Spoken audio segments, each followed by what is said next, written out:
আমাকে শ্মশানে পোড়াতে নিয়ে যাচ্ছিস বুঝি? কিন্তু পারবি না যে। এইটা শোনার পরে রহিমের হৃৎপিণ্ডটা যেন মুখ থেকে বেরিয়ে আসবে।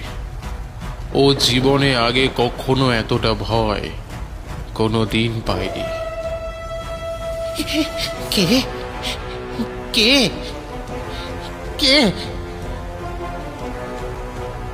এই বলে আবারও পেছনের দিকে তাকালো, কিন্তু কেউ নেই।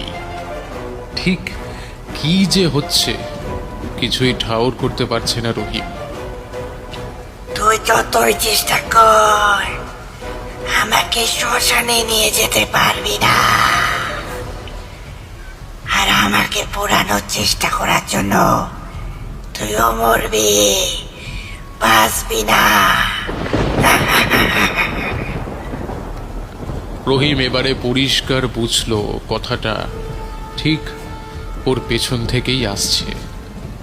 আর ভ্যানটাও যেন নড়ে উঠল। রহিমের বুঝতে অসুবিধে থাকে না কিছু ভয়ঙ্কর পেছনে অপেক্ষা করে আছে। ও যা ভেবেছিল তার থেকেও এতটা ভয়ঙ্কর যে দেখবে সেটাও স্বপ্নেও ভাবতে পারেনি। রহিম দেখে ভ্যানের পিছনে থাকা লাশটা উঠে বসেছে, তাকিয়ে আছে ওর দিকে। শুধুই তাই নয়, ভ্যানের ঠিক পিছনেই দাঁড়িয়ে আছে দুটি কালো ছায়া। তাদের চেহারা ঠিকভাবে বোঝা যাচ্ছে না, কিন্তু উপস্থিতি বোঝা যাচ্ছে। আর কেমন একটা বিকট শব্দ হচ্ছে, রাগলে ফুঁসলে যেরকমটা হয়।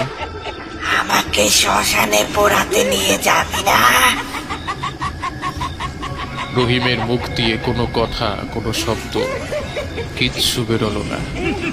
বলা ভালো, মুখ দিয়ে কোনো শব্দ সে বের করতে পারল না। পচে ফুলে ওঠা লাশটি গায়ে কালো প্লাস্টিক হাত দিয়ে সরিয়ে ধীরে ধীরে ভ্যানের থেকে নেমে আসতে থাকে।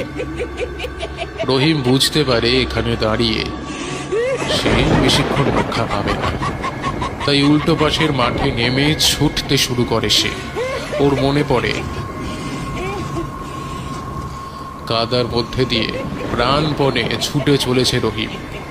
দৌড়াতে দৌড়াতে খুব কষ্ট হচ্ছে তার, তাতেও থামা চলবে না, থামলেই মৃত্যু।